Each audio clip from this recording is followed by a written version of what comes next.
F হলো একটি রৈখিক সমীকরণ যার মানসমূহ নিচের ছকে দেয়া আছে।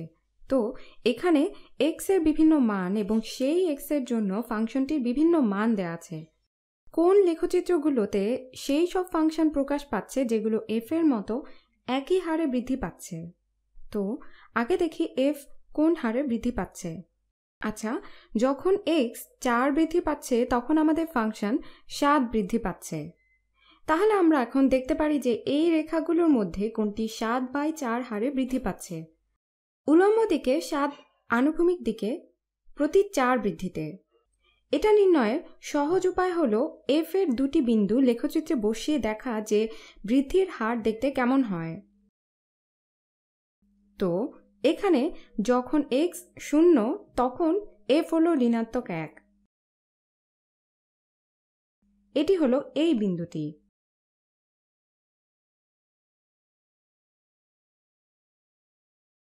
এবং যখন এক্স 4 তখন এফ হলো 6। তো 1, 2, 3, 4, 5, 6 এই বিন্দুটি। এই দুটি বিন্দু দিয়ে একটি সরল রেখা হবে কারণ আমরা জানি এটি একটি রৈখিক সমীকরণ। আমরা এটা পরীক্ষা করে দেখতে পারি। যখন এটা আবারও 4 বৃদ্ধি পাবে তখন ফাংশনটি আবারও 7 বৃদ্ধি পাবে। এই দুটি বিন্দু যেহেতু এফ ফাংশনকে প্রকাশ করে তাই এই দুটি থেকে আমরা এফ এর বৃদ্ধির হার বুঝতে পারি এবং আমরা সরল রেখাটিকে এঁকে ফেললে সহজেই বুঝতে পারি যে এখানের কোন রেখাটির বৃদ্ধির হার এফ এর বৃদ্ধির হারের সমান। এ এফ থেকে অনেক দ্রুত বৃদ্ধি পাচ্ছে এবং সি এফ এর থেকে ধীরে।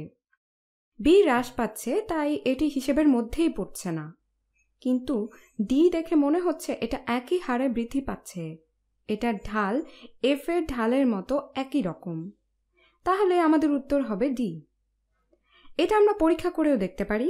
আমরা যদি রেখাটি নাও আঁকতাম তাহলেও আমাদের এটি প্রদত্ত এক্স এর পরিবর্তনের জন্য এফ এর পরিবর্তন সমান হলো এক্স ধনাত্মক 4 পরিবর্তন হলে এফ এর পরিবর্তন হবে ধনাত্মক 7। এটার সমান 7/4। এখন এটা আমরা ডি এর ক্ষেত্রে নির্ণয় করে দেখতে পারি।